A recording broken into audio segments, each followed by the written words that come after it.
Hello and welcome to a brand new episode of the Nerdpocalypse Podcast. I'm your host, Jay. I'm here with my co-host, Micah. Hey, and we are joined again by a good friend of the show at this point. He is one of the co-hosts of Truth, Lies, Shenanigans, which you can hear every Sunday live. And the podcast recording of that live show drops every Monday. Mr. Rob, how you doing, buddy? I am doing great, guys. Thank you so much for having me back. It's been looking forward to this. Been looking forward to this. Is the trifecta now. Yes, Yeah. there you go. Our friend from the right there you go. Our friend from the very cold north. What is it? Negative what degrees up there?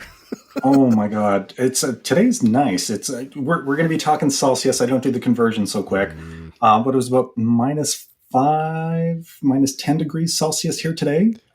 But the last week and a half, we've had some Arctic chill. We're talking -30, -40, where Celsius and Fahrenheit kind of meet up. So it was very cold, and but I took advantage of it. I've seen these videos where people take the hot water and throw it into the Arctic chill air, and it does this really neat cloud where the water just evaporates into the air immediately. So I'd seen videos but never done it. I took advantage of the Arctic chill this time and made a couple of short little videos, put it on my Robbie Rock YouTube channel, slowed them down. It's pretty neat. Nice. You said it was a very nice day at -5 degrees Celsius. Today was a very nice day at -5 degrees Celsius. Yes, That's 23. That's 23. That's 23 degrees American. No, yeah. That's 23 degrees American. Get out! No, get out of here! No, I had to go outside today, and it was 31, and I was like, enough of this. Like that. No. Nope. I took my garbage out and wearing a T-shirt today like a champ. Oh my God! No, I literally had to put on long johns today because I had to work. I had to work at a major intersection, so cars are flying by. It's 23 degrees out, and no, get out of here. I can't do it. I can't do it. I'll go back to Canada in the summertime. Yeah, that's like, it was funny. I was talking to my nephew who's from Chicago, and he just got back to Maryland. And he's like, yeah, it's like we were walking together, and he's got like a t-shirt, like a long sleeve t-shirt on, and that's it. And meanwhile, I'm in like a coat I bought when I was like going to the Andes, right? Like it's like a huge like parka. I look like I was like an extra in Cliffhanger. And he's like, yeah, it was -30 degrees there the other night. I'm like, no, that's not where people are supposed to live. Like, no, knock it off. That's insane. So no, you guys are crazy, but I would love to visit your wonderful land during the summer. I agree with Micah. No, thank you. All right, we got plenty to talk about this week, so we're going to jump right in. I did have a chance to watch Aziz Ansari's new stand-up. It's called Nightclub Comedian. This is on Netflix. It just dropped like 2 days ago. I didn't even know that until today. It's only 30 minutes, so it was like a super easy watch, by the way. It's good. I like Aziz. I think he's funny. It's like him going to the Comedy Cellar in New York, so it's like a surprise set. So he just knocks out 30 minutes, and he's just kind of doing like an introspective about like what's going on, and another year of COVID, and like Aaron Rodgers and like a bunch of stuff like that. It's pretty funny. I enjoyed it. It's very stripped down from his other stuff, but I dug it. I thought it was good. So if you like Aziz Ansari, I feel like you'd like this one. It's pretty good. Next up, Rob, are you watching the Book of Boba Fett? Oh, heck yes. Okay. Heck yes. And I needed to find time to watch episode 5, and I was so happy to find out we were discussing it because I had to watch it today. Okay. Yeah. Sad. It was a real sad moment to have to watch episode 5. It was. So, what are your thoughts on it? Because I've been going on an emotional roller coaster with the Book of Boba Fett. Now let me preface this. People listening know Boba Fett traditionally is one of those characters that I think is incredibly overrated. I think he's cool and all. I don't hate him. I just don't see the love, right? And when he popped up in The Mandalorian, I was like, wow, this is kind of cool, man. And then they said he was getting a series. I'm like, oh, okay. And then I started watching it, and I do have some issues. But I think after episode 4, because I skipped episode 4 because I was like, I don't know if I don't want to keep watching this. And then everybody's like, watch episode 5. And then I'm like, well, I got to watch episode 4 before I watch 5 because like you can't skip a chapter in a book. You know what I mean? So I go back and watch episode 4 and I actually really liked it. So I'm slowly turning around on it. Anyway, I've been talking too much. You are a guest. What is your opinion of the Book of Boba Fett and then of episode 5? I have been enjoying it. There's no shortage of literature out there for them to draw from the folklore to do the filler thing. Boba Fett, you know, he definitely had the reputation, but in the movies, he really dies a chump death. So I understand where you might feel that he's overrated. But now having seen the follow-up to that, just surviving the Sarlacc and getting out and, you know, getting kicked in the face by Jawas and getting your armor stolen, you know, it is what it is. I think the only episode I really kind of struggled with so far was with the gang of teenagers with their shiny Power Rangers speeder bikes. I was like, that's pretty bad, man. Like, that's what did it for me. There's nothing nice and shiny. You know, keep a low profile. Okay, I'll take the red shiny new thing. That's right. It's the only one here. Don't look at me. Yeah. But episode 5, I definitely enjoyed, and more as a lead up as to what's coming. I'm eager to see how it's going to play out in that respect. Okay. So go ahead, Micah.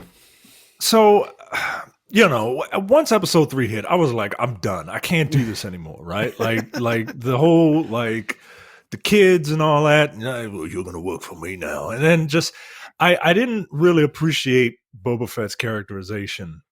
If I was running this show, I thought episode 4 was great. That is what I want to see out of this character, right? Like this character in episode 4 exudes a certain badassness that's not like a physical like badass, but like a Kingpin style. You know what I mean? Like okay. Right, exactly, right? Like the Pike crime syndicate is going to come and they're going to run roughshod over all of us if we don't come together to take them out, right? Like, and that's how he is being a leader. That's how he's showing assertiveness, right? Like in the first couple of episodes, you know, they were just kind of punking him, man. Like I was just like, yo, why am I watching this? If I was running the show, I would have taken those first 3 episodes. Well, first of all, I would have dropped everything involving the Hutts, right? Turns out the Hutts didn't really matter. I would have dropped everything with the Hutts. For now. We don't know going forward. But for now. All right, fine. Right. For now, but Hutts didn't really matter. I would have condensed those first 3 episodes. I would have dropped the kids. I mean, they'll probably come back, but like, fuck them. I would have kept the stuff with the Sand people, or the Tuscans, because Sand people sounds racist. Because that's part of his character growth, right? Like that's part of like him climbing out that pit and then him being with them. That's how he realizes like, yo, I'm too old for this shit, right? I would have kept that. By the tiny little lizard. Exactly. Right. I would have kept all the Tuscan stuff, combined those first 3 episodes into one episode. Then episode 4 would have been my second episode to really get people in. And then and then we get to episode 5. And episode 5, I mean, it's you know, I really enjoyed it. I obviously, right? Because it was a Mandalorian episode, right? It was. Yeah, can we just talk about that? Can we just talk about that? Because it's not really episode 5. It's not. It's a Mandalorian. It's season 3, episode 1 of the Mandalorian is what it is.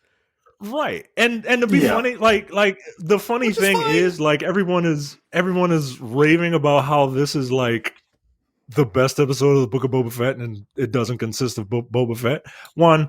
Episode 4 is the best episode because it has Boba Fett in it. Like you said, this is season 3, episode 0, right? Right. And it's funny. It's funny because like this episode is literally just 2/3 of it is Boba Fett going to CarMax, test driving a car, and then rolling out with it.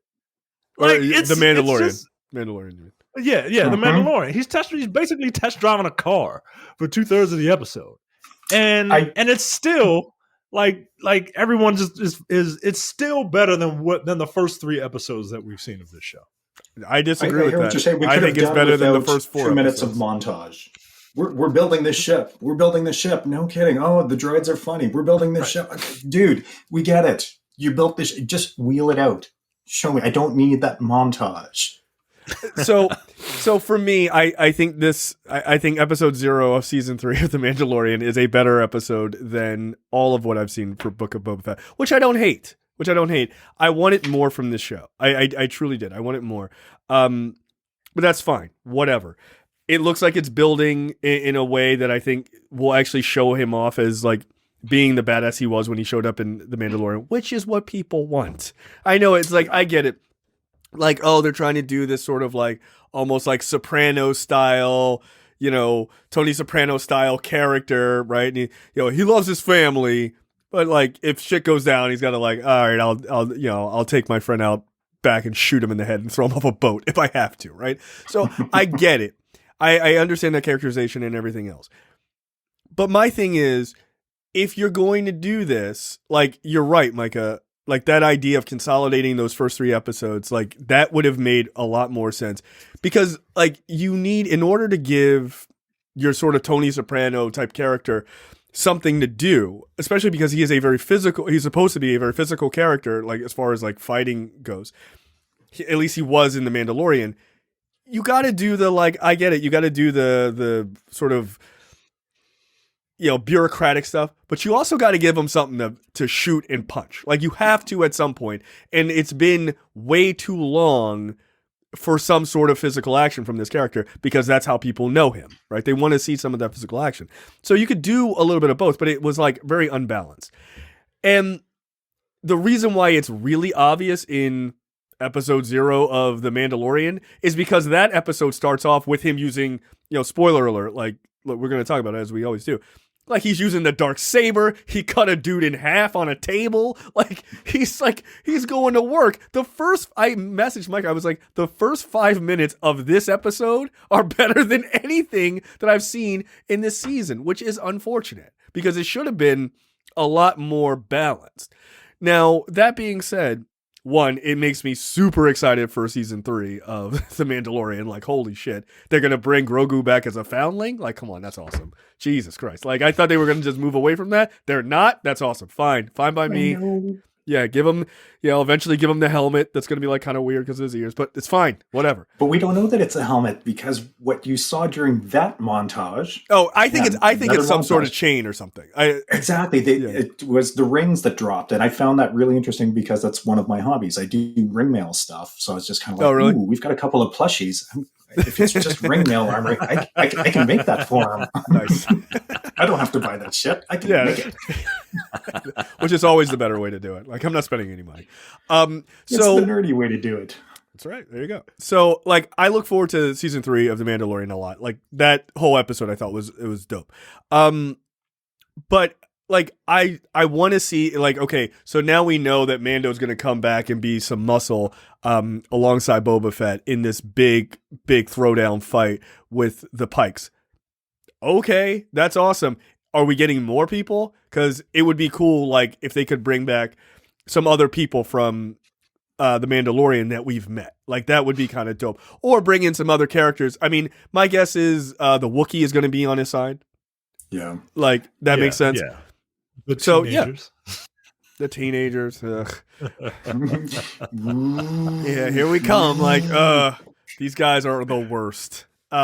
So it'll be interesting to see what they do. I could even see a scenario where you might even pull some of the other Mandalorians, right? Like Bo-Katan and like her crew. Like I could see that being like a surprise. There's another thing that I read. I don't want to spoil it for people because I'd like to let people go in. There's another potential characters that show up that will be very interesting. I think people are going to be really happy to see. So, so, in Star Wars lore. So I think all of that's cool. I'm looking forward to them sort of getting this correct. But this, to me, and I don't count it as an episode of The Mandalorian or of Boba Fett because it wasn't. But this is, to me, the best one. But taking this out, episode 4 is the best. And look, that's a good trajectory that they're building, like it's getting better and better and better. But I think those first 3 episodes were pretty rough, in my opinion. So, look, hopefully they turn the ship. I'm watching it, but as far as it goes now, I am not blown away by it. So, but it seems to be a Disney formula, right? Because I still haven't gotten through WandaVision because those first few episodes were so rough, and it was just like my brain can't watch another minute of this. I can't do this. So that's fair. It seems to follow the script, right? Yeah, that's fair. I mean, WandaVision, it's funny because I can totally understand that because it's quite literally a different show after the first 2 episodes. Like the second you go, oh, this is what's going on, it's literally a different show. Like it just quite literally. Yeah, they really lean into. It's like when you tell a joke and then you tell it again and it's not funny, and you tell it again and it's not funny, and you keep telling it until it's like somehow funny again. Like that's what happens with WandaVision. Like if you don't like those first 2 or 3 episodes, just kind of stick with it, and it turns into something. It turns into something very, very entertaining, and then it turns into like every other, third act finale in a Marvel movie. But, again, that's the formula, right? Yeah, that's the formula. Hey, money talks, so it is what it is. All right, let's move into science and tech this week. You put this Jack one up, Micah? Sweeney. Yeah, Jack Sweeney is a 19-year-old. And he has 15 flight tracking accounts being used by a bot that he created that automatically posts when a celebrity's flight leaves or lands at an airport. One of those celebrities is Elon Musk. And Elon Musk is like, yo, I don't want anybody to come and shoot me. So you think you can delete this? I'll give you $5,000, right? And this kid is like, make it $50,000, right? Because he's like, yo, you got all the money in the world. $5,000 is like $5 to you. Get out. Yo, $50,000 is like $5. Like, nah, yo, I'd be like, $5,000 is a nickel. Yeah, I'd be like, nah, yo, this kid does not know his worth. King, know your worth. Ask for way more than $50,000. I'd be like, I need $5 million. He said, any chance to up that to $50,000, it would be great support in college and would possibly allow me to maybe even buy a Model 3. See, that's smart. That's smart. Now he said he would take it down. He said he would take it down for free if he can intern for him. Ooh, now see, that's smart. That's not bad. I'm still going to need. I'm going to need the money though. I don't trust Elon to like not screw me on that internship. Like I need the money. I need my money today. So is this kid like does anybody find fault with this kid? Right? Like he's the one that created this thing, and if you follow it, you can track celebrities' flights. Like is that weird? Should he be doing this, or is it like one of those things where if a celebrity is in public, you're allowed to take a picture of them? It's like that. Like yeah, like it's which is weird to me. But at the same time, it's not illegal. I don't know. What do we think of this kid? And what do we think of cheap ass Elon? I think offering that kid $5,000 is a surefire way for that kid to never take it down. That's insulting. Yeah, that's kind of suspicious. That's insulting, dude. Like $5,000. Like he makes $5,000 in like less than a second. Like, knock it off, dude. That's nothing to you. Like $5,000 is bullshit. No, I would say it's a bit creepy. I'm not a fan of it. I think it's fucked up. Look, this kind of runs on the same back of another celeb story that came out this week that some like gossip columnist type blogger or whatever said some wild shit about Nicki Minaj, or not Nicki Minaj, Cardi B. It was like, oh, she has STDs and all this other stuff. And it's like, she used to be a stripper and that's how she was passing her STDs. And they were like, yo, that's not true. Don't do that. And she got warned, and she kept saying some wild shit, and she got sued and has to pay Cardi B like $3 million. So, like, you can't treat, like, I get it, they're celebrities, but you can't forget they're still people, man. Like, they're still people. And even if you think they're assholes, and look, Elon Musk is an asshole, like, whatever. But he's still a person, man. And it's like, it's a bit weird for you to keep putting their flight information out there, especially to Elon's point. Like, somebody's like trying to hurt you, like tracking it. It's classless. But again, this kid's 19. He's not really, you know, thinking with the, like, you know, outside of the, you know, his amygdala. Like it's like, don't do that. Like, it's fucked up. But that's how, like, to kill that, I'd be like, here's $500,000. I wouldn't even tweeted it. I'd have just fucking contacted him and be like, here's money, dude. Take this shit. He just contacted the kid. The kid went to the public and was like, yo, this dude only offered me $5,000. See, that's why you fucked up. That's why you fucked up. I'd be like, here's $500,000 on the table. Don't say shit. Just take this down. Kid would have been like, $500,000? Thanks. Gone. You'd have never heard from this kid again. No, see, $5,000 where you fucked up, being cheap. What do you think, Rob? I'm on board with Jay on this one. And I mean, like, Elon's quote was, I don't love the idea of being shot by a nutcase. And to me, when I read that, I was like, this is such a wonderful indictment of America. Come on, man. Yeah, I mean, it is. Shit like that in Canada. Right. Land in Toronto, land in Ottawa. You'll feel safe, I promise. Yeah. But, I mean, at the end of the day, the kid used publicly available data, and he mined it, and he found a market for it. And it, like Jay said, I mean, $5,000 is nothing to Elon. If he would have offered $50,000 off the hop, $100,000 off the hop, if you really value your privacy and security, and you're a multi-billionaire, it's a grain of rice. Don't worry about it. Give the kid the pittance. Done. Here you go. And the problem went away. How wonderful. But now, exactly, now it's in the media because of the $5,000 offering. That was absolutely nothing. I think it's gauche. You really shouldn't be sharing that kind of information because they are people. They're entitled to a modicum of privacy, just like we are. And yeah, it's not right. It's a great way to make some quick cash. It's right. I'm sure the kid was not really intending. I don't know if that was the intent, was to extort some money eventually, but he found something publicly available, mined it, and made it public. So I have a question. Without Googling, do you know how much Elon is worth?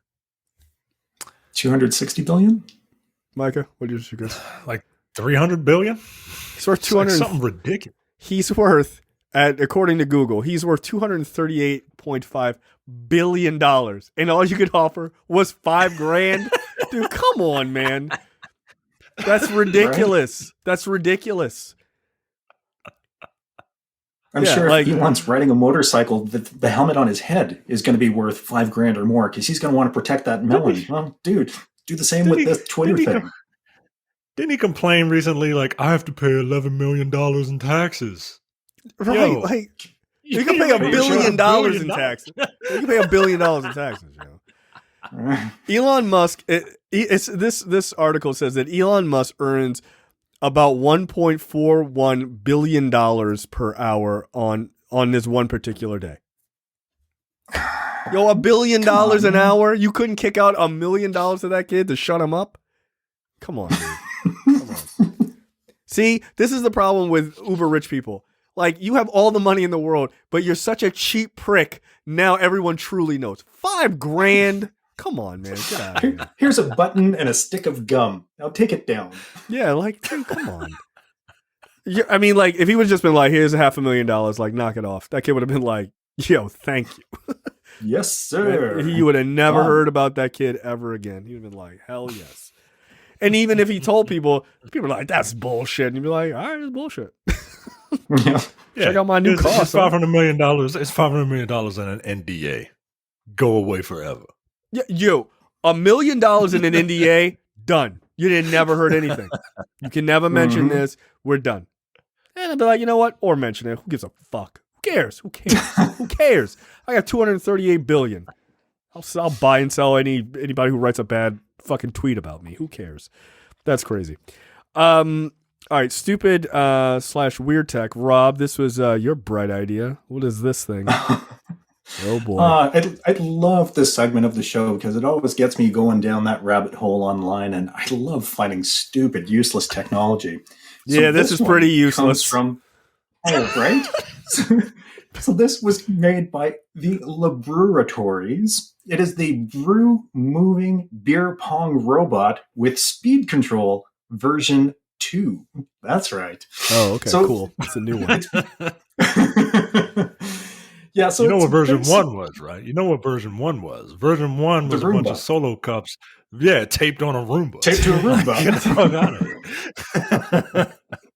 Because that's essentially what this thing is. It's a triangular little robot that has proximity sensors, and upon which you can rest 6 16-ounce solo cups. So instead of having that static game of beer pong, now you're trying to hit a moving target. If beer pong wasn't hard enough by the end of the night, now you've got this extra layer of complexity that's been added to it. How much is this, dude? Like, how much is this? So, now, their Kickstarter was fully funded, and when I was trying to find it, I could not find it on Amazon. I could not find it on their site. Oh, no. But I did it says currently unavailable. A couple of microbreweries had them. They were about $60. But let's be honest, this is kind of like your first Bender the Robot party robot. You're going to drink. This is your drinking buddy. Nah, this is genius. This is actually genius. Like you get a couple of blue cups and a couple of red cups, right? So you know which team is going after which, and you just play. That sounds awesome. Like I'm not a huge beer pong person, but this is certainly got to be like a lot of fun for $60. Like this is not bad. It's dumb just because like it's still beer pong, and so like fundamentally it's dumb. But no, this is a genius idea. I kind of love it. Oh, and it's portable. Oh, good. You can take it to your family's house. You can tailgate with it. Dude, this is awesome. Whoever came up with this is a genius. This is like the money gun. You know what I mean? Like something so stupid, something so dumb, but then once a celebrity gets a hold of it, like they're the ones that are going to be laughing at all of us for calling it stupid. Yeah, yeah. We made fun of the money gun. Have you ever seen that? It's like a gun that like shoots dollar bills out. Like we made fun of that when it was on Kickstarter, and someone made it. And we were like, "This is the stupidest thing." But if and we said this, like if you could find that episode, we said this probably 8 years ago. If you took this thing to a strip club and you had a celebrity use it, this thing would be the biggest thing. And sure as shit, that's exactly what happened. That's exactly what happened. Yeah, of course, man. But like, yeah, you just need like who's a good celebrity? Who's like a bro dog? You know, like Rob Gronkowski. That's what I was just gonna say. That's hilarious. Yeah, he's a perfect celebrity. Bro, it's like, bro, you ever play beer pong back in college? Check this thing out. Just get that guy to do it. Like, send this to that guy, and this company could make $1 billion. Featured in old school too. Yeah, dude. Like every college, every college fucking frat house would have a pair of these. Hell yeah. For $60. But it was fun. Well, I was checking out this bad boy. Then, of course, you come up with, when you start looking up beer pong robot, I started finding the MIT projects where you've got these robots that are throwing with absolute precision. So I would love to see a matchup between the beer pong robot and the beer pong throwing robot. Yes. So what? You were programmed to hit a static target? Watch me move, bitch. It's like having like a master chess player play against like IBM's Big Blue, right? It's just like matching wits with like two geniuses going at it. Yeah, this is like stupid, but somehow completely brilliant. Absolutely the robot beer pong player versus the robot beer pong board. I guess I don't know. I don't drink. That is how the Matrix began. Yeah, like when the robots. When the robot loses to the human, they're like, "We need to enslave these people, these fucking batteries." This is bullshit. I'm not losing to Ron Gronkowski. Get out of here. Like, put these people in a vessel. We can use them. No, this is funny though. Like that's That's so stupid. It's amazing. All right, let's jump into topics this week. You know, Rob, I'll never forget. Jay and I went to go see Mortal Kombat. I believe it was the second one. It was the second movie, yes. Yeah, it was the second one. We went to a movie theater that wasn't really known for being like classy, right? And ghetto is the word we would use.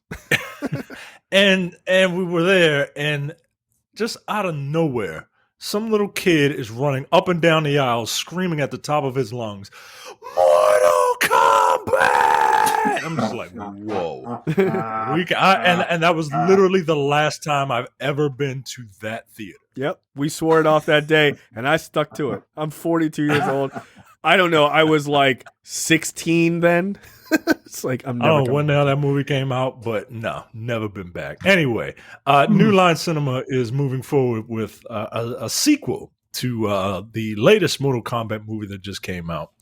Look, 1997. 1997, by the way. I was 17. That's pretty close. Yeah, there you go. Look, a sequel to the Mortal Kombat that just came out. Look, that movie was silly, but I enjoyed it. It was dumb fun, just like Mortal Kombat. Mortal Kombat is dumb fun, but Mortal Kombat also has like a lore that I think is interesting. It's dumb, but I kind of like it. It's super interesting, and so I am tentatively looking forward to this. Only because they teased Johnny Cage, and Johnny Cage is probably my number 2 when it comes to Mortal Kombat characters. So yeah, hey, we're getting another one. To be perfectly honest, I'm a little surprised. That movie didn't really set the world on fire. It did the day it came out, but I'm a little surprised, but I'll take it. What do you think, Rob? So I haven't seen the Mortal Kombat 2021 version, but in anticipation of this conversation, I watched whatever I could find, just because I don't have it on any of my streaming services at this time. So I just dove onto YouTube and checked it out, and it was pretty much what I was expecting to find. But with the special effects now, I was really blown away because of how closely it relates to the video games and just all the little spoilers and stuff. I was like, all right, I'm into it.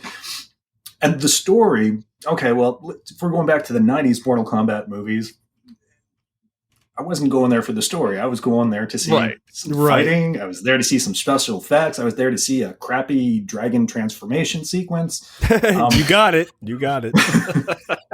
No problem. You've prepared well. Oh, come on. Yeah. That's not in the game. Just finish him. Come on. Yeah, but I'm not watching a Mortal Kombat movie for the cerebral storyline at any point in time. So it's just neat to see these characters larger than life and really doing their shit, kind of like the MCU movies where it's, oh my God, comic books come to life. This video game come to life. And of course, the video game tropes, you got to shoehorn them in. Oh yeah, of course. Yeah. Yeah. Like I just want to see my rainbow colored ninjas fighting each other. That's it. You want to see Johnny Cage punch someone in the dick. Yeah. I mean, like that's why I'm here. I want to see Johnny Cage do a split and punch somebody in the dick. Like that's if you're not getting a cock punch. Right. If you're not getting a cock punch, I don't even understand. What is the point of then making it's not Mortal Kombat. No, it's just some dude with an obnoxious fucking tattoo across his chest. Get out of here. But if he punches someone in the dick, well, that's just art. Like that's just the way it goes. Look, I thought this new one, I had really high hopes for this because the trailer came out and I remember we talked about it and we were both like, this looks way better than it has any right to look. It turns out we were correct. So, and I think a lot of it was just like, why wasn't there a tournament? Like they just kept teasing the tournament, like, we're gonna fight before the tournament. That's what we're gonna like. But it's Mortal Kombat. Like the tournament is the point of the whole thing. Like just do the tournament. And then they had like they had characters who like the main character of the story is not a classic Mortal Kombat character that they made up. And his power was fucking dumb, which I hated. But like they super nailed Sub-Zero versus Scorpion. Like they knocked that shit out of the park. It was great. Like, so like those characterizations worked. Like the Jax characterization, I thought largely worked. Sonya worked. Kano was super good. He was the highlight of the film. He was hilarious. So I think there's a lot there. Even Liu Kang was good. They did my boy Kung Lao terribly. Yeah. They really did. Because he was dope as fuck and they killed him. I was like, come on, man. Cabal looked great. He did one of his coolest fatalities in that movie. Like I was like, all right, I am for this. I can't wait to see some more. I hope they bring him back. I mean, don't they have like time travel or ghosts or some shit in this lore? Like it's ridiculous. They have revenants, which basically are zombified evil versions of dead characters. Oh, yeah, that's right. Fine. Yeah. Whatever. Just bring him back. That dude was awesome. Gives a shit. Like it's a great way to be like, oh, people like Kung Lao and they killed him. Don't worry about it. We got a Mortal Kombat variant. Whatever you want to say. Right. Fuck it. Right. We got this. I mean, with a series known for murdering people, like you're gonna run out of characters very quickly if you don't find some bullshit reason to bring them back. So yeah, I'm fine with that. Yeah. So I think there's some dope things to do. Again, bring back Sub-Zero and Scorpion. Let them cut loose again. Those dudes were fucking great. I'm actually watching this fight between the two of them. It just looked good. Like their designs looked great. They looked unique. Mm-hmm. Like they made Sub-Zero Chinese and they made Scorpion Japanese. So like they gave Scorpion even like a samurai style costume. Like it was dope. Like they did these like really cool traditional things. It was great. In the final fight with Sub-Zero's armor, when it starts falling apart, it looks more like the original costume from the original game.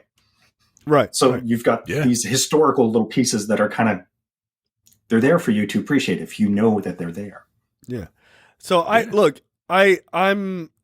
all in if they do this right. I don't need Louis Tan back in this movie. I really don't. I think they just need to concentrate on the classic characters and just you don't need the biggest mistake is trying to focus on these a character who didn't exist in this universe. Like people want to see Johnny Cage, people want to see Cabal and all these other characters. Just focus on them. Like that's all you need to do. Like it would work. So the nice thing is the writer for this is the same guy who did Moon Knight. So we'll see how good Moon Knight is in a couple of weeks. If that's really good, that bodes well for this movie. So I look forward to it. Next up, The Righteous Gemstones has been renewed for season 3. Good. I'm one episode behind, but The Righteous look, Danny McBride, at least his HBO shows, they're really, really funny, man. Yeah. And The Righteous Gemstones is more of what I want from his content on HBO. I am very happy. So, what say you? I love Righteous Gemstones. I think it's hilarious. It's one of the funniest shows on TV right now. Robert, I wish I had HBO money. I don't. Dude, you would absolutely love The Righteous Gemstones. You like my other bald friend, our atheist. And this is about I watched the trailers and it seems like it's right up my alley where it's just yes it is. I love it. I love the scene where he throws the little Jesus across the room and then they're like, ooh, what? You threw Jesus? No, it was a karate action figure. No, that was Jesus. But it just and yeah, like Danny McBride, Adam Devine, just these guys are funny. And to have them, from what I gathered from the trailers, just to be in this power struggle for the church eventually, and it's just all the bullshit and the machinations that go along with it. Yes, I love seeing behind the curtain, and well, if we're gonna laugh, well, let's have a few good laughs. Well, and not only that, what's great about it is they're not like grifters necessarily. Like, they believe in God, right? Like, they're not like, yeah, we don't really believe in it, right? Which would be like an easy way to write the characters as just like total frauds. They're just as much a piece of shit group of people as everyone else, right? Like, they're like, oh, we're so pious and like we believe in God, but like when the cameras are off, they're just like cursing and like doing horrible things, like really horrible things, just like everybody else, right? So it's very well done. Look, in this latest episode, Micah, you'll be happy to know Walton Goggins is back. Oh man, I love Walton Goggins in anything, man. As baby Billy. He's a real piece of shit. But yeah, like the entire cast is like a murderer's row, man. Like, everyone is good. Everyone is good on that show. John Goodman as the father lead. I mean, he's amazing. Danny McBride is hilarious. Walton Goggins is hilarious. Like, I don't remember the sister, the actress who plays the sister. She's hysterical. The younger brother, he's also hilarious. Like, everybody has their thing and they just do it so well. It's just like really well written comedy. So it's good. I'm super excited that it's getting a third season, because I wasn't sure it was going to get a second season, honestly. I thought for sure people were going to be like, this might be a little too off the hook. And it seems like a lot of people are kind of discovering it now, which is great. So hopefully it gets a big boost up. Next up. James Gunn is quoted as saying, we're working on something else, another TV show that's connected to that universe, that being the Suicide Squad. He says, I can't say anything. It's connected to that universe, and I don't think it will be the same genre as Peacemaker. It won't be as much of a comedy, and the page just crashed.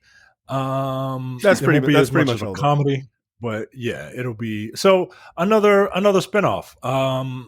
Yeah, look, I very much enjoyed the Suicide Squad, and I'm enjoying Peacemaker. Like I said last week, I didn't know if I like John Cena and I enjoy him in this role, but I didn't know if a television series would be too much of that. Right. But the show has done a good job of making this character someone that you want to root for and not just a douchebag. Yeah. Have you seen the latest episode? No, it came out today, right? Yeah. I haven't seen it yet. I'll catch up tomorrow.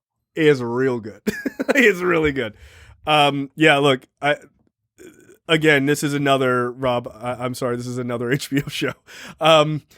Poor Rob.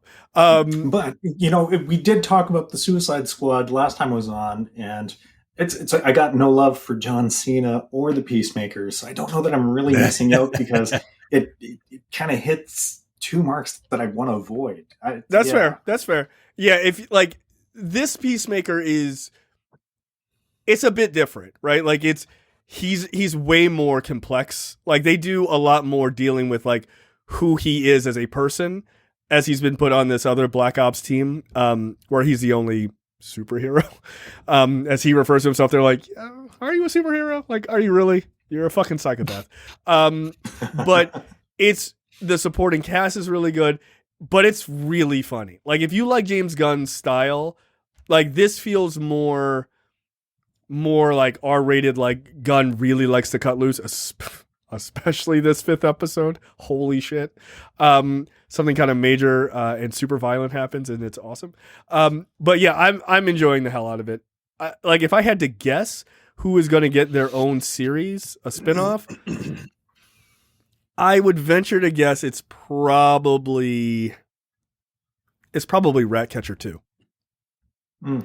Yeah, it's either Ratcatcher 2 or oh wait, Polka Man died, right? Yeah, Pokemon. So it's not him. Harley's too big. I don't think Idris too big. Yeah, I don't think too he's big of a name. Yeah, I don't think he's well, but he's done other shows, so I don't know. Like what? I mean, he's done Luther. I mean, that's his. Oh, is that like totally his? No. Oh, I That's see what it. you're saying. Like an original character. Yeah, I know that. But Yeah. I don't know. I feel like he might be too busy. If anything, I think he'd do it, but I think he's a little too busy. Ratcatcher 2 seems like the biggest possibility. If it's funny Ratcatcher 2, because I'm not that's- watching it because I'm not. I don't dig. I don't like rodents. I don't like rodents. That would be the really? only reason. I like the character. Rodents creep me out. That's actually my only reason. My hesitation of thinking it might not be Ratcatcher 2 because I don't know that a show that has a bunch of rats in it all the time is a show that a lot of people are going to want to watch. Like I really enjoyed that character, and I think that character had a lot of heart, right? Yeah. But fucking rats, yo. Like, no. I'm not an animal person to if they begin did the with. Ratcatcher 2 and they could get Taika for a couple of episodes. Yeah. Oh, that's right. That's right. He was the dad. But he was. I bet he'd do it. He was I Papa bet- Ratcatcher. Haha. That's right. He was French. That dude is awesome. He is an amazing talent. All right, there you go. Next up. During a recent interview with Men's Journal, Dwayne "The Rock" Johnson, I like heard of him. that. I like that the movie credits that they have for him are Doom and Rampage. I mean, that makes sense given the topic, but like Doom. Come and on, Rampage, dude. come Like, on, yo. come on, yo. The man has Those done are more than video that. game movie adaptations. Those They are the were two I reasons. know, horrible. I know. I just Horrible. You know, I would have led with strength if I'm going to cite some of his work. Okay, which one? Which we They going with? he No. revealed What that he is movie we set going to with then? star. What movie we going with? Be cool. Yo, that's a deep pull. Jesus Christ. WWE Attitude Era. Like, all right, come on, man. He You could've revealed gone in with Red Men's Notice. Journal- shut up. He would have just shut up. God, I hate that movie. He revealed No one saw that twist he- coming. that he is set to star in another film adaptation of a video game. Quote, "We're going to bring one of the biggest, most badass games to the screen, one that I've played." You don't play video games. One that I've played for years. I can't tell you which game it is in particular we're doing, but there will be an announcement this year. I'm really excited to bring it to fans around the world. Of course, we're going to do right by our gamer friends. This is how I know you don't play games. Ooh. Yeah, gamer friends. That's what I call them. Go check out That's what our you're other doing, podcast, Dense Pixels, with our gamer friends Micah, Brad, and Carrie. So I pose a question to you guys, and wait till I finish the question. What video game franchise is he going to be in? Wrong answers only, please. I'll start. Kirby. He's going to be Kirby. He's gonna be that big pink ball sucking and blowing people all over the place. I don't know if there's protein around him. Might be Kirby. Spy Hunter, right? It was 17 years since we learned he was going to be in that. That's going to be the movie. That's it. Finally, it's a very popular game. Yeah, I don't know. I'm going to have to dissent. I'm going to have to go with the 1997 classic Sega Bass Fishing. I really think that he's going to pull it off. Sega Bass. He's too big for a boat. That's Just sitting- ridiculous. Oh, no, Just sitting it's- in a I can just picture him just taking the knife out of the sheath and diving in and just getting himself a tuna. He would. He would. He absolutely would. If he thought it was going All to right. sell. It's got to be All Gears, right. right? It's got to be Gears. I mean, that's easy. That's an easy like thing to say, Gears of War. But I know. I feel like especially given who The Rock is and like all that like hyper macho shit that he does. But Gears has turned out to be one of like the more progressive video game franchises with a incredibly diverse cast. Like when it first came out, it was just like walking penises with feelings and shit. But as it went along, like people started to complain that like it wasn't just a bunch of like huge dudes and like, well, what the hell is a girl doing there, right? Like, what the hell is Kicking your ass.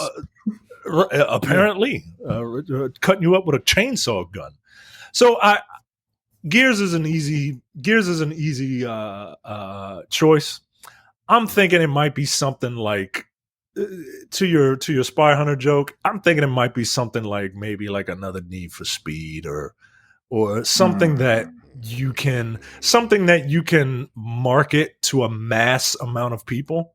You know what I'm saying? Like, wow, if he did Need for Speed, that would be a real fuck you to Fast and the Furious. Right. So you know what? You might not be wrong.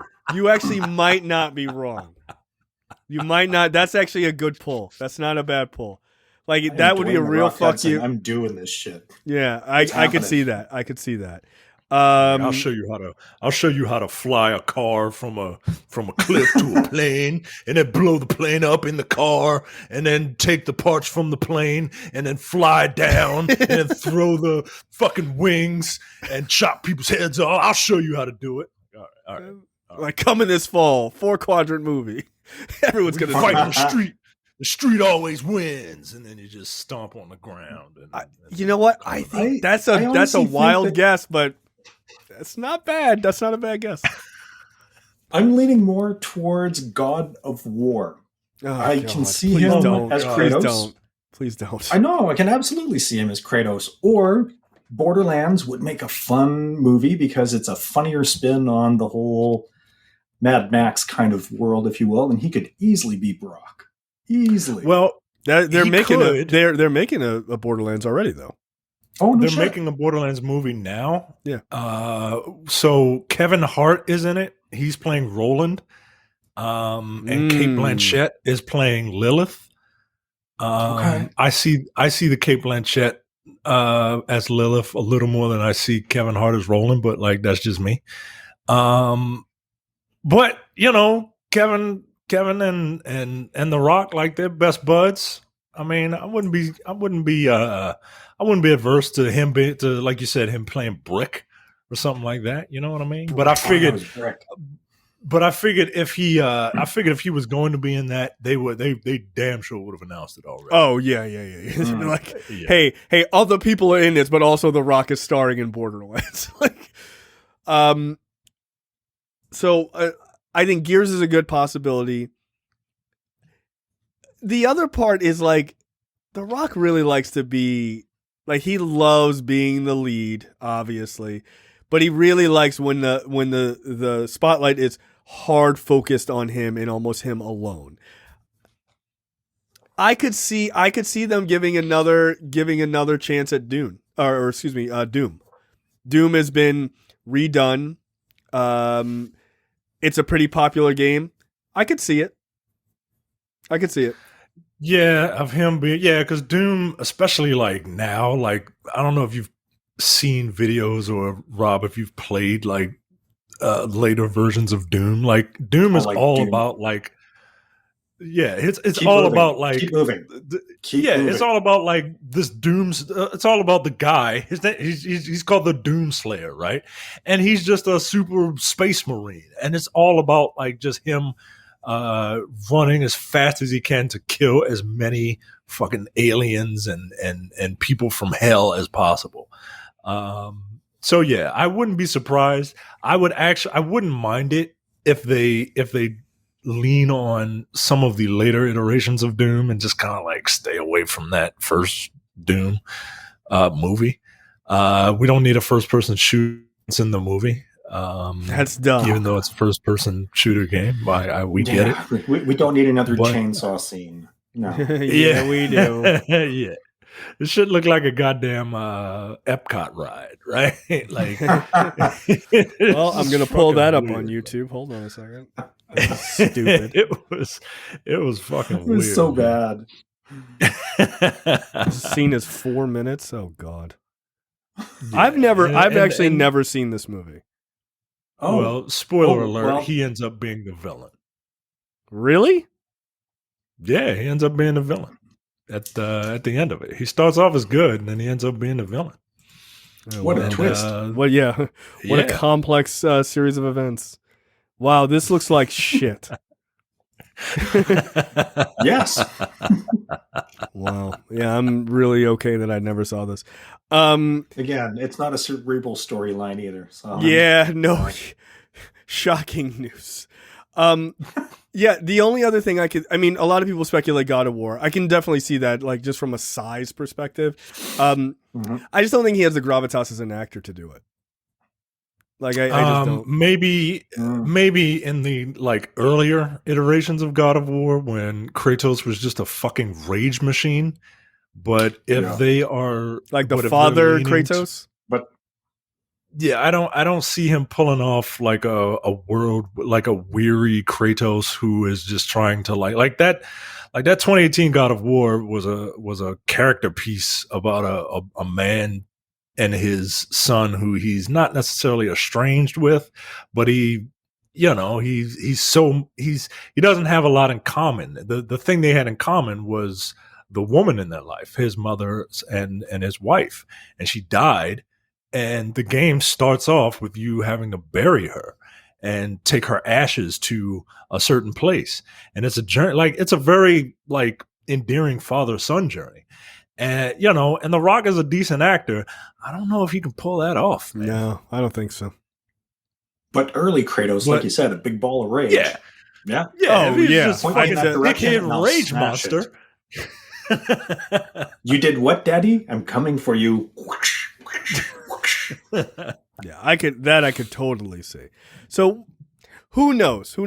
Interestingly enough, Ed Boon, co-creator of Mortal Kombat, said that he thought that The Rock would make a pretty good Shao Kahn. And to my thought, I'm like, that's not bad. But would The Rock be able to just go like full bad guy? Could he go full Scorpion King? Yes, he could. Yeah, full Scorpion King. I'm not mad at that at all. Like, especially I like that idea. Shao Actually, Shao Kahn is a dick, dude. Like Shao Kahn's a real asshole, right? And it comes, and he can do that. Like he's done it in wrestling, just playing just a fucking dickhead, like taunting you and shit while you're fighting him. And I could see that. Yeah, so it ain't happening though. Probably not, unfortunately.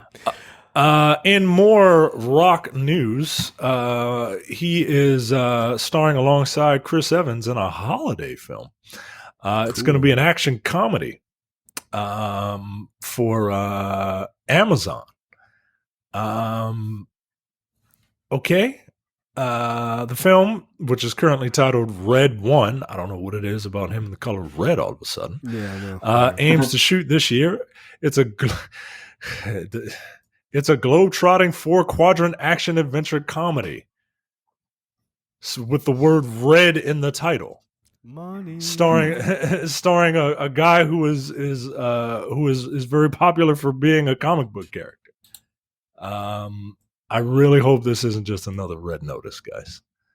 Because I really didn't care for Red Notice. Maybe it's Jungle all the way too. Yo. I think you're not. By the way, I don't think you're wrong. I think that's exactly what they're going for. I think that's exactly what they're going for. It's called the Red One, yo. What do you think that is? It's either Santa Claus or fucking Rudolph, dude. Like, yeah, you're right. It. Or some red version of a toy of these two fighting for it. I just want to see, yeah. I want to see Jingle all the way. Yeah, that's it. You know what? I'm in now. I'm in now. That's what The Rock needs to do. He needs to remake a bunch of Arnold Schwarzenegger movies. I'm an Arnold Schwarzenegger apologist, right? I enjoy Arnold Schwarzenegger movies, no matter how good or bad or in the middle they are. There's something about that guy. That guy oozes charisma, just like The Rock. Give me another Jingle all the way too. I'm actually 100% fine. And to see Chris, yeah. Just to see The Rock, put that cookie down now. Yeah. It's fine.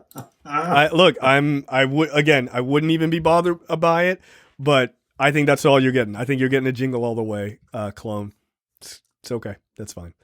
Shazam versus Captain America for some toy, whatever. It's fine.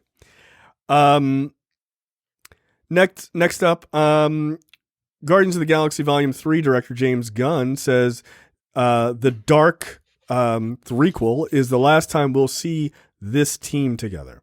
So he says it's big. It's so big. dark and different from what people might be expecting it to be. I just want to be true to the characters and the story, give people the wrap up they deserve for the story.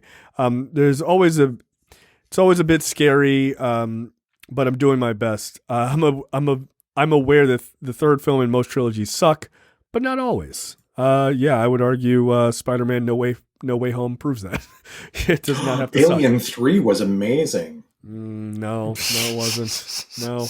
Sometimes the last two movies in a trilogy suck. I don't know, Jurassic Park 2 and 3 and everything else. As a dead franchise, and they need to stop making them. Look, that makes sense that we're not going to see this team anymore. As it stands, I mean, you're getting Adam Warlock is obviously joining the team. Drax is definitely going to leave, if not die. Who knows? I don't know that I mean, Batista was like, yo, I'm getting old. Like, I can't stay this jacked forever. This is insane. So I'm going to go ahead and slim down and exit stage right. Unless they call him to play Bane in the DC universe, which they absolutely should. Yeah, just let that guy play Bane in the next Suicide Squad. It's easy. It's an easy choice. I like that. Yeah. So that's fine. Though I kind of would like a Latin Bane. Like, that actually would be nice. Because isn't Dave Bautista like Filipino? Yeah, he's like his mom, I think, is Filipino. Yeah, so be kind of nice to have true to the character. But either way, that makes sense. Last time we're going to see that particular team. But I don't think that means the Guardians of the Galaxy are going away. I think it's just going to look slightly different. There have been a bunch of different iterations of the Guardians of the Galaxy. So my guess is that's how you keep the franchise alive. By the way, like right. That's how you keep everything. That's how you keep everything moving. Because eventually, actors are not going to want to do this anymore, or they're going to age out, or whatever. So that's how you keep things fresh. I do wonder if this is the last time we see Quill as sort of the de facto leader, because I think he's got a lot of like personal weirdness that I think Disney kind of wants to move away from, and I could see them being like, ooh, Chris Pratt. Yeah, he does.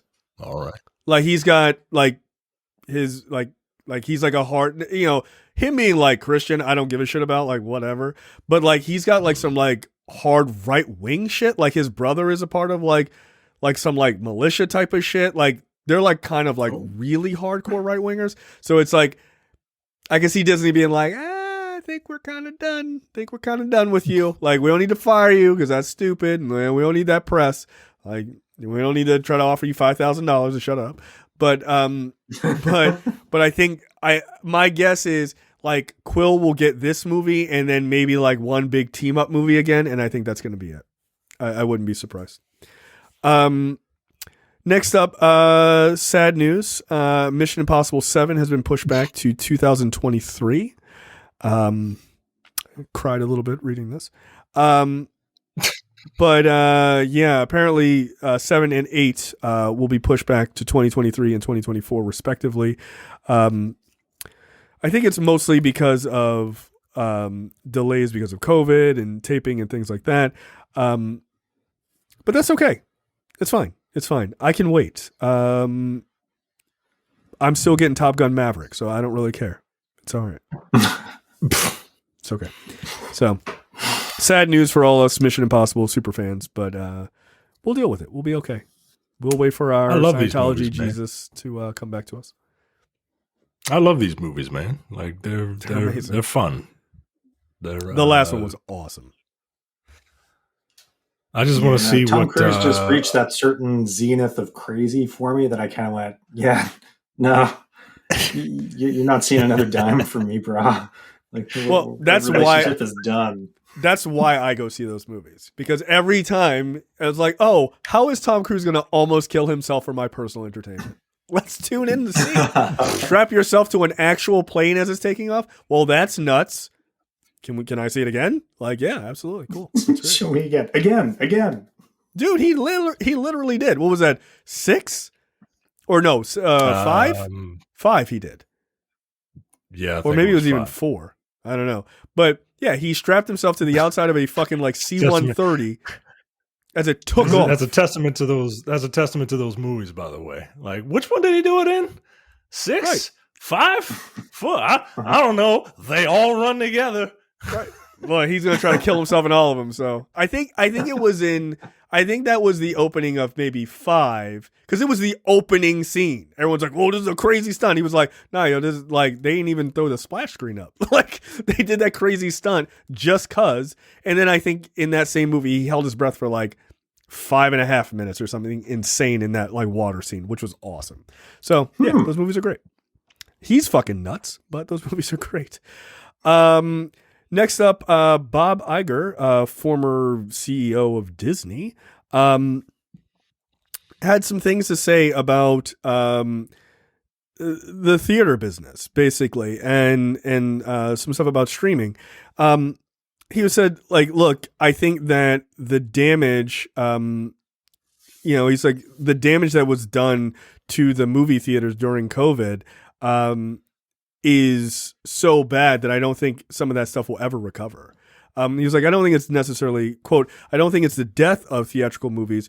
I think it is a severe injury that maybe doesn't heal, not fatal to some, but we'll be much more discerning about what movies, people will be much more discerning about what they see at home versus going to the theater. I mean, I think that's true. I mean, I don't think it's even arguable, especially if you're talking about a 45-day window for movies now going from the theater to home viewing. You know, I saw somebody talking about they didn't want to see they don't want to risk seeing the Batman in theaters because of COVID. Okay. And they were like, well, it's ridiculous they're not releasing it day and date. And I'm like, why? It's 45 days. Why are they going to cut their money out from under them for 45 days? Like, dude, just wait 45 days. You can just watch it at home. Like, it's not that serious. If that's what your concern is, which is a valid concern. He does go on to say that he woke up one day. I'm trying to find the quote he says because it's really quite funny. About streaming, he says, he woke up one day and he says, like, he realized that we were quote, we were basically selling nuclear weapon technology to a third world country, and now they're using it against us. When talking about Netflix and how they had rights to all the Disney stuff before Disney Plus existed, he was like, we're just giving them all of our money. What the fuck are we doing? This is stupid. But then he went on to admit that it wasn't enough to sustain the platform, that they had to go out and buy the Fox content so that they could supplement what they had, because the shit that was canceled on Disney Channel 10 years ago is garbage upon garbage upon garbage, and it's a wonderful repository of it.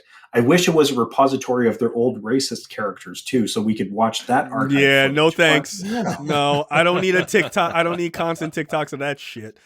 Hey, did you see this? Yeah, we know. Wow, it's awful. Like, please stop making these. But yeah, he does go on to say, like, I was thinking at the time, knowing that we were going to launch Disney Plus and enter into the streaming business, that if we had National Geographic and The Simpsons and Avatar and the whole library, that we would have the scale to compete. I think that's largely true. I mean, you're right. There's a lot. Disney makes a lot of shit, but it's a lot of like garbage too. Like, you can't really sustain that as a platform. And, it's like, all right, they're going to have the Marvel movies and they got Star Wars. That's great. But then they had to start cranking out a bunch of original content on those platforms to really get people watching. And now they have National Geographic and The Simpsons and Avatar, which Avatar, relax. Like, I don't really think people aren't running to watch Avatar over and over and over and over again on Disney Plus. Maybe they're planning on some Avatar spinoff stuff. I don't know. It feels weird. I doubt that they would. But I don't think Avatar is as big of a boom as they think it is. Or big as a boon as they think it is. But we'll see with Avatar 2. I don't think that movie is going to be nearly as successful. I just don't. But everyone seems to think, or not everyone, but a lot of people seem to think it will be. We'll see. What say you? Is Iger right? is the idea of movie theaters not being able to come back to a certain degree? Is that true? I mean, I think if you give it enough time, right? Like, first they were doing day and date, right? The further away we get from this, the further that window to VOD is going to get. Like, it's 45 days. Couple of maybe next year it's 90 days, 3 months, or maybe not that drastically. Maybe it's 60 days. Then it's back to 90 days. Given enough time, I think everything is going to shake itself out. Like that person that you, using the example of the person that you saw on Twitter who was upset that they're not releasing a day and date because, like, yo, it's a big movie, yo. They lose a lot of money doing day and date, dude. They do. There's a lot. Right. It's a huge movie. The huge movies are going to be the ones that first are not going to come to streaming first. Like, they're just not. Like, they're not. And those are the ones where the window is going to just quietly disappear, right? Mm-hmm. I'm not necessarily upset with that. I get it. I think it would behoove everybody for the mid-range movie, the $100 million and below movie, to either have a shorter window or to drop day and date. Because if the mid-range movie, like, that's all you hear about, right? It's either the gigantic franchise movies that cost $300 million to make and gross $1 billion or whatever, like, weird math we're doing now, or it's the super indie projects that catch fire, right? But you don't hear about, like, just little regular movies anymore. Like, regular mid-range movies, if they were to stay at the 45-day window, I think that would help everybody, right? The people who have nothing to do will go see that mid-range movie, but the people who, like, oh, that seems like a movie that I would watch, but I don't want to go out to see it. Oh, well, it's right here. I can just order it.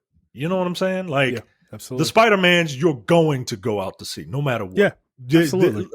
They said Spider-Man only in theaters last year, and we were like, COVID is only in theaters. You're only going to see Spider-Man in theaters. And what we all do, we all went to the theater to see it.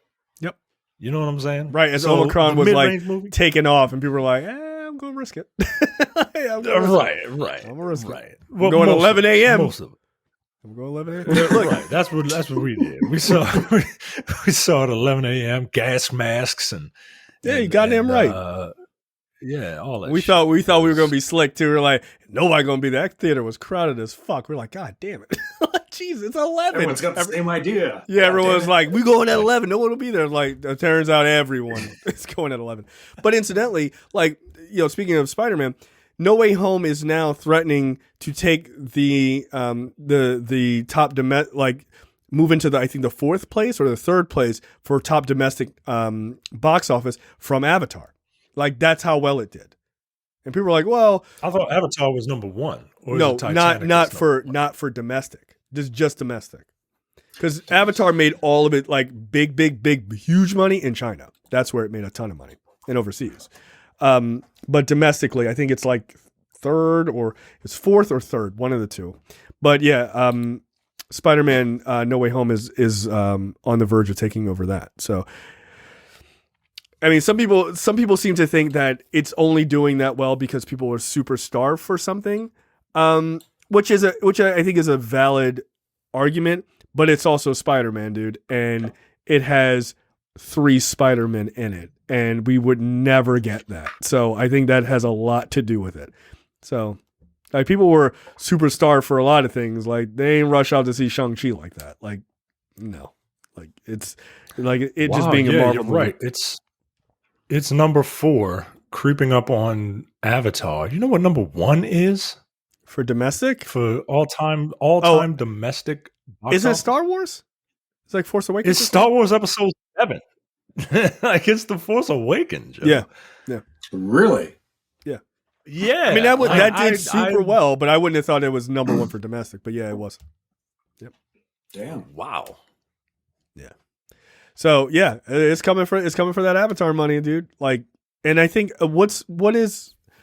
I think No Way Home is like. What's the vibe like in Canada? Like, are people like going to? I can't imagine people are going to movies in droves there because you guys are a lot more responsible. I feel like Canadians are a lot more responsible than Americans. I think that there's people at opposite ends of the spectrum in any society.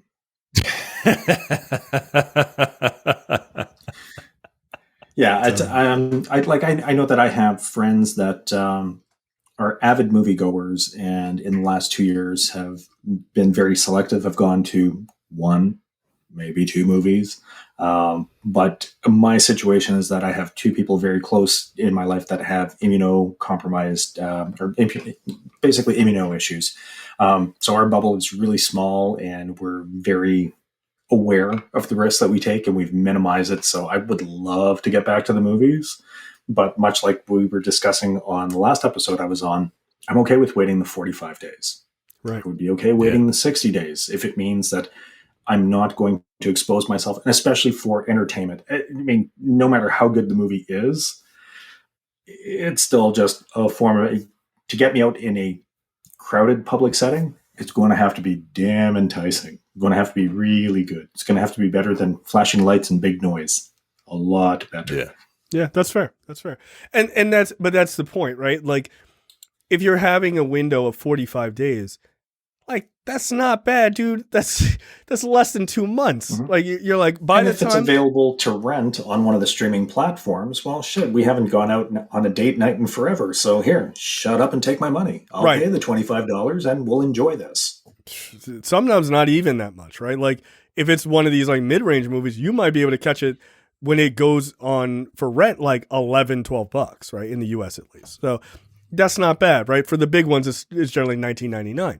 So to me, I think that's a much better perspective from the movie companies to say, all right, cool, you can't see it. We get it. We understand you don't want to risk it. You don't want to go to these big crowded showings. I totally understand that. 45 days is not that bad, man. And I feel like people who are complaining about having to wait 45 days, but still wanting to see it, are mostly they just want to be in the fucking zeitgeist of like when people are talking about it. It's like, all right, well, cool, then risk it. Well, I don't want to risk it. All right, well, then you're not in the zeitgeist. It's all right. Like, trust me, when the 45 days hits, there's going to be a second bit of zeitgeist of people talking about it then. Like, it is what it is. Like, I've seen that with Eternals, right? A lot of people didn't go to the theater to see it.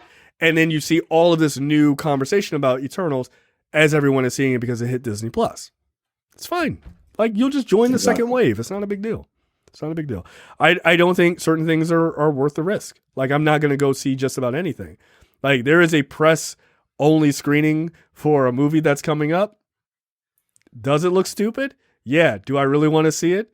Yes. Is it about a false moon? Yes. I'm going to see that screening. Absolutely. But if it's a super crowded theater, I'm not seeing it. Like, I can definitely wait the 45 days to find out what's inside the moon. That's an alien. Yo, don't go see Moonfall. No, I'm going to see it. Don't go see Moonfall. God damn it. Oh, I'm going to go see it. I'm going to see it. Come on. Who doesn't want to see Moonfall? It looks stupid as hell. It does look stupid, but dude, I'm going to have a blast. It looks 45 days stupid. Like, oh no, undoubtedly. I would never pay my money to see it. I'm going to see a screener. I am not paying my money. Last but not least in topics this week, this is an article. This is in Variety. The title is, "I hated Spider-Man No Way Home, but the Academy should absolutely nominate it for Best Picture." Look, I would argue don't read the first couple of paragraphs where they talk about why they hated Spider-Man No Way Home, because it is the dumbest reasons I've ever heard to not like it. They should have come up with a better way to bring in those three Spider-Men besides the multiverse. What did you want them to do? Like, what did you want them to do? Like, that doesn't make... All right, like, whatever. That's dumb. It's fine. Whatever. Did you want Spider-Man to walk into an alley and point at the other two Spider-Men that hey, look like him? Right, like, what are you guys doing here? Oh, we've been here the whole time. That's weird. Okay, cool. So, like, they go on this whole scree about, like, this person, why they didn't like it. Whatever. I don't care about that, actually. But they were like, just so you know, I really didn't like this movie, and here's the reason why. I'm like, all right, I get it. But they do talk about, like, they still think that this movie should be nominated. And their reasoning behind it is, look, they didn't like this movie. I've told you this. But fans love this movie. Critics love this movie. So why not nominate this if everybody likes it? Right? Like, okay, I didn't like it, but whatever. Like, I'm entitled to my opinion. But if everyone else liked it, critics and fans, it's kind of stupid that you won't nominate this. If everyone's saying this is such a great movie and so emotional and everything else. And they basically said, look, if you want to use the like, what are their reasons for not doing it? This says, like, oh, yes, the ancient logic of the middlebrow Oscar snobbery. Like, who cares? Like, just nominate it because you think it's a good film, right? And they said, like, in the past, movies like The Reader, Frost Nixon, The Curious Case of Benjamin Button were all nominated for Best Picture. But The Dark Knight wasn't, which is 10 times the work of art that any of those movies are. I mean, I really like Frost Nixon, but, like, they're making a good point. like, this is not a bad point. So, but then they go on this whole scree, which is the real topic I want to talk about, which is the Oscars is losing eyes, right? Like, people are not watching the Oscars as much. Wouldn't this be a way to get people to watch it?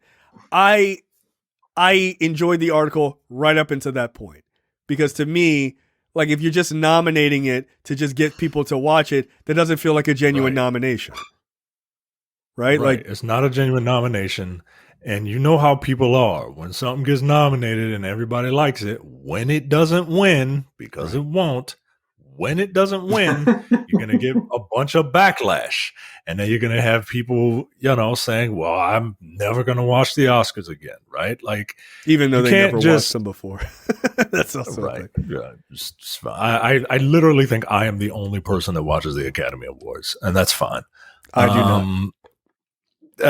Look, there's just something about it. It's me, my wife and I bond over it. We like to be catty bitches, talking about what people wear. Look at his tuxedo. But this is performance work, and don't nominate it if the Academy should not nominate this movie if they don't think this movie is good. Nothing should be nominated just because you like it. Right. Like, it should be nominated for the technical skill of crafting a movie and everything that goes into it, storytelling, camera work, acting, lighting, animate, like literally everything. Don't just nominate it because exactly, costumes and makeup and stuff like that. Like literally everything. Like don't just nominate it. Like it feels so like. It would feel like a token nomination. It's patronizing. Right. It cheapens the entire institution upon which it's based. If you are looking for the cream of the crop, but then you're shoehorning in what's popular just to get the viewership, well, then, like I was saying, like people are going to rail against it when it loses because it doesn't have the technical merit. Right. Like if it's not like. And I'm not saying like popular movies don't need to be nominated for Best Picture or Academy Awards and stuff like that. Like this person said, The Dark Knight. I thought The Dark Knight was pretty goddamn great, right? Yeah. But just because it's popular doesn't mean it must be nominated. Like because then you just lose standards, like you said. Like the whole institution is just like. I don't know, man. I don't know. What you need to do is in order to get viewership, you need to get a comedian up there hosting, and you need to roast Hollywood. And Hollywood needs to take it on the chin, because everyone always thinks that these people think that they're better than us, right? But then they all, well, we're just human beings like you. Well, then take a joke. Right? Yeah, the best thing back up there to just tear them apart. Take them down. Ricky Gervais. That's what you need. That's what you need to do. You need to knock these people down a peg. Let's see if they can take a joke, and it would ingratiate them. And you would get look. You get a Jimmy Carr. In my head canon, in my Jimmy fiction, if you get a Jimmy Carr up there to host the Oscars and just take down all of these people, man, oh my God. I'm watching. Yeah. Yeah. Look, when Ricky Gervais did, what did he do? The Golden Globes like twice? Dude, he was brutal. He was brutal. And the people who you thought couldn't take a joke. But then there are other people who absolutely like rocked with it, like Johnny Depp, like went on his show pretending to be offended by the shit he said at the Golden Globes on Tim Allen's behalf, which was hilarious. Like, yeah, just like let them. I mean, the Oscars should be, in a way, it should be a roast of Hollywood. Like, it should be a celebration. Like, look, man, you guys are nailing it, but like, let's give you the business a little bit. You make millions upon millions of dollars in the good-looking business all year. We're people just like you. Shut up. Nobody prepared my breakfast. I don't have a personal trainer waiting for me. There's no one driving my ass to where I want to be. I'm driving my ass to work. And I'm taking care of my kids. No, you're not like me. Yeah, you're not. All. Like, I don't think they should track your flights, right? Like, I don't think that's cool. Right, and that's fine, right? I'm not even hating, right? But right? You gotta get roasted a little bit, man. You got to. Like, come on, man. Like, something got to give, yo. Like, you can't tell me you can't complain about not being treated like a human being, and then get a good and then want people to watch you get golden statues. Yo. Like, that's right. That seems silly. and that's, if you're making movies and your side hustle is vagina scented candles, somebody should be roasting you. Yes. Yeah. You can't. Right. You can't make millions of dollars and have a Goop TV show and people are just like, don't talk about it. Like, no, they should talk about it. Like, that shit is silly. Don't talk about it. Come on. It's a whole show on Netflix. I watched it. It was nuts. But like, you should be able to take a joke and like let it be fun. Where Hollywood is like really like, oh, here's it's the night of getting roasted. Like, it is what it is. But like, yeah, we're going to roast your ass, but like, hey, guys, you did really good in Moonlight, and it was a really important film. Like, you can do both of those things. You don't have to just be like, Hollywood, you're so great, for fucking 5 hours, and then hand you your golden statues, and then we're all supposed to be like, yeah, I can't wait to watch this. No, come on. Especially when these actors, they get up here, and look, I agree with most of their politics, but I understand you got a platform.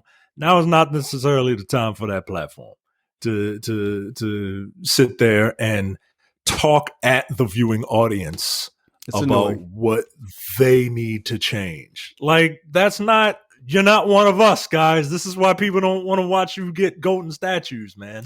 We need to save the environment. Actors, and I had to pay $65,000 in income tax last year.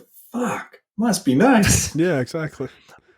Yo, when fucking Elon Musk said I had to pay $11 million in taxes, and like, I just wanted to fucking smack him, yo. Like, what? Like, what? Yeah. What the fuck? That's like me coming out and being like, "Not your fair share, dude." Right? No, it's nowhere near. I like that would be like me like going on Twitter, and be like, "Hey guys, I paid $100 in taxes. It was really unfair." Like, ooh, $100 whole dollars? Go fuck yourself. Like, and I'd be like, "That's fair. You're right."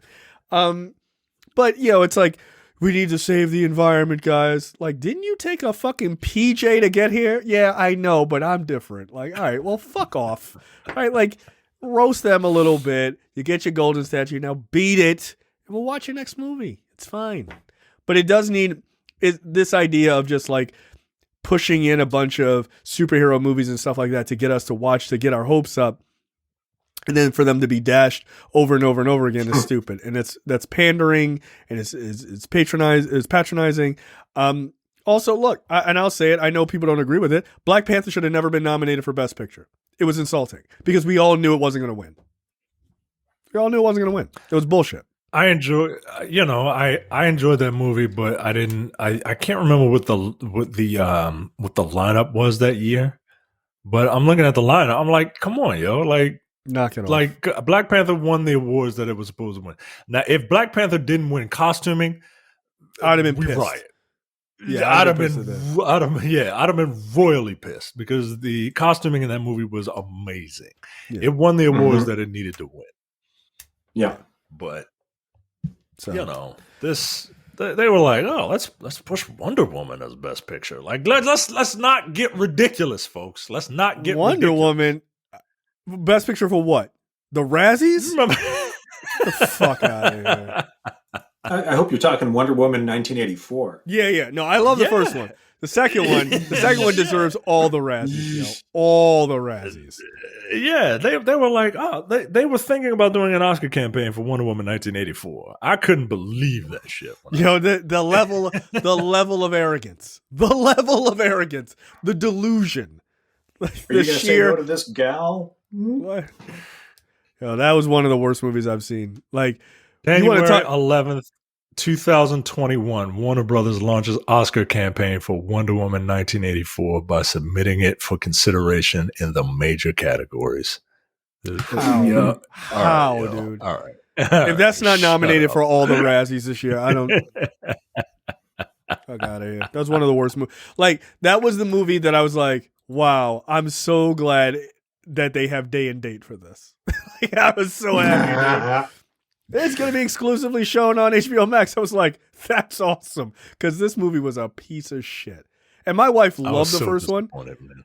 Like, we sat down, we were like, all right, Wonder Woman 1984. We were like ready to watch it. She liked the first one. I love the first one.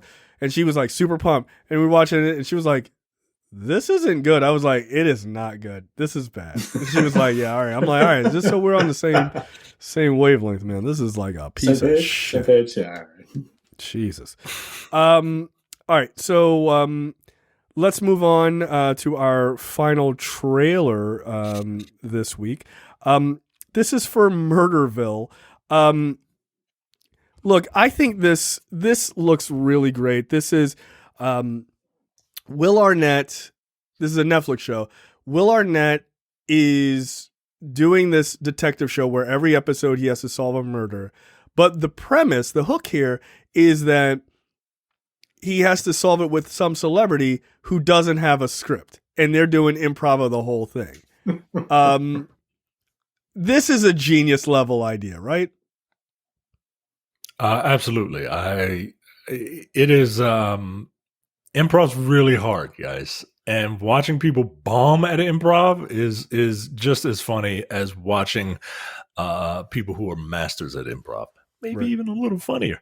I can't imagine Marshawn Lynch is going to be very good at improv, guys. Yeah, no, that's the best episode. I'm calling it now. That's the 100% is going to be the best episode of the season.